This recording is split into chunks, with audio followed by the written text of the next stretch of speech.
Hi friends, welcome back to Sheena's Homestead. Today I am in the forest preserve and I'm not quite sure how long this episode is going to be, but I'm just going to show you a couple things that you can look for in forest preserves around you, depending on your area and where you live, and what grows native to you. But I'm going to show you how you can find quite a few plants around your area that can help you out. The first one I have here is an elderberry. So the easiest way to spot these is when they're flowering, and then once you remember where they are, you can come back in September and gather a harvest of elderberries. So right here we are just off the path and you can see the white flowers on this elderberry, and that is how I know that this one is here. And they kind of fan out. They actually almost look like Queen Anne's lace, which is this. It's such a beautiful wildflower. So they kind of look like that, but bigger. And you can see the berries forming on the ends of each of those branches. So each of those green specks there will become a berry. And the easiest way to pick those in the fall is to use a fork. You just pull them right off. And by that I mean you take your little sprigs, you can pick them or cut them, and then you just use your fork to kind of separate the berry from the branch. And it's a really easy way to get all of your berries harvested in a quicker fashion. So we live in the Midwest in the United States, and some of the things that you can find around here that are wild are like wild garlic, elderberry like I just showed you, blackberries, raspberries. If you're lucky, you can find blueberry, and most definitely apple trees grow wild around here, so you can do that too. It's great to take a walk often in your local forest preserves. Ours are not sprayed, obviously. You can see all of this gorgeous beauty behind me. There's weeds, there's poison ivy. You just got to be careful for the things that can be a threat in your area. But here we're just always looking and always seeing what's around. So everything isn't always ripe at the same time, obviously. So you just make a mental note where those things are, and when they ripen in your area, come back and pick them. Angelina's having a good time here. She's just wading in the water looking for some frogs. She always lets them go, but yeah, she's had fun doing that since she was really little. But look how gorgeous this stream is. And the prairie. It smells so good. Hey, Angelina.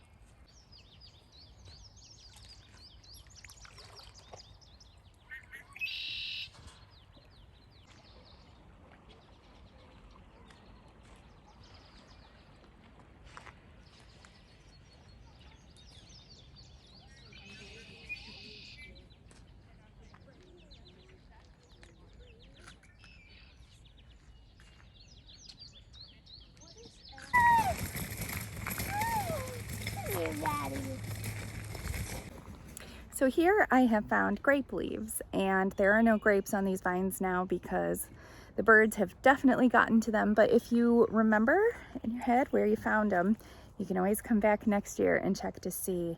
But let me show you what their leaves look like. So this is a grape leaf.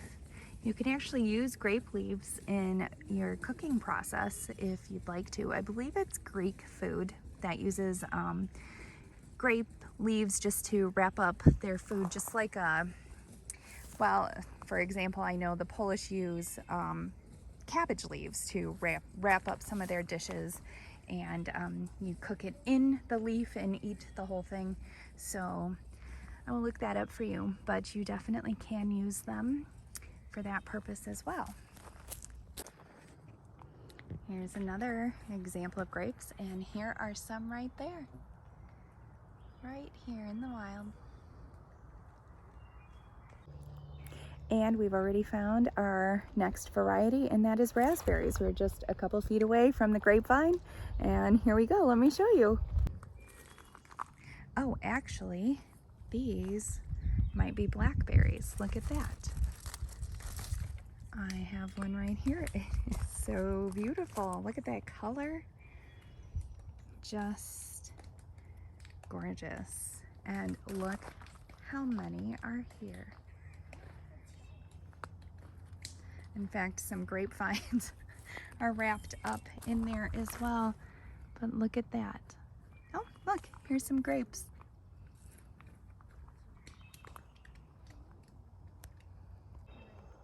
It really truly is amazing how much food we walk by every day and we don't even know it. But it's really fun to take the kids out and start teaching them what these things look like. And the first time they identify something on their own, it makes me super proud. So look at this little blackberry. He's so good. Really, really delicious. Let's see if we can find some more. Okay, so here's something that you want to make sure that you don't touch and that you don't eat, and that is poison ivy. It is all along the sides here, and you also want to make sure that when you're picking berries in the wild that you're not picking any that are touching poison ivy, because obviously that is a very, very bad combination. But let me show you what poison ivy looks like here. So a good example of it on its own is right here. It has 3 leaves. And the stem is red, and it can be any size. Like, for example, it's right down here. That's a new set of leaves, and then it gets as big as, I mean, really big leaves. And in the Midwest, you have to be very careful for that. I see a lot of people in the forest preserves walking around with kids and not knowing that this entire patch right here, right off the path, is poison ivy. And it actually goes all the way through. I mean, all of this is poison ivy.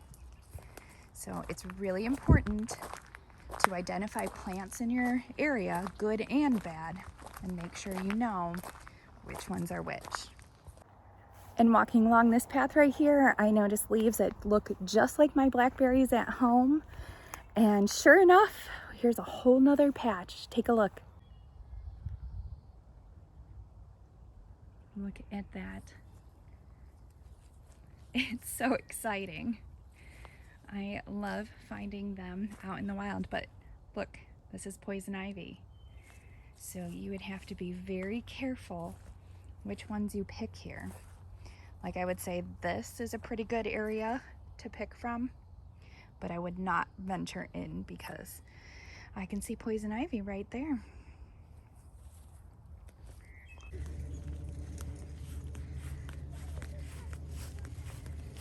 My little foraging girls. Hi! So we're concluding our short little walk there, and you saw just how many things in a little space that we could eat. In the springtime, always look for violets. Those are the violet little flowers. They're super cute and they taste really good, and you can make syrups out of them, bake desserts, all kinds of things like that. Second tip I have for you is to walk in all seasons in your area. So spring, summer, winter, and fall, and just take note of all the things that are around you. As you do this, you'll start to build a memory of where these things are, and you can come back year after year and see how they're doing and see if maybe there's a little treat for you and your family there. So that was my second tip. My third tip is to get this app. It is called Picture This, and all you have to do is take a picture of the plant that you are in question of, and it will come up with all the information about it. It will tell you what it is, what people use it for, if it's a weed, if it's poison. It'll list medicinal things about that plant or that herb. Super helpful. I have had that app for maybe 5 years, and actually that's how I have found so many things in my area that are helpful to me. So don't forget to get out into your local area and start looking around. It's so fun for the kids, and really it's a scavenger hunt for us too. Get some fresh air, get out into your area, start looking for things that are native in your place where you live, and it's a great way to start stocking up on, different things that don't cost you a dime. So thanks so much for following along with me, friends. I hope you enjoyed this episode. It was a little bit different than we normally do, and I hope you liked it. I will talk to you real soon. Bye, friends.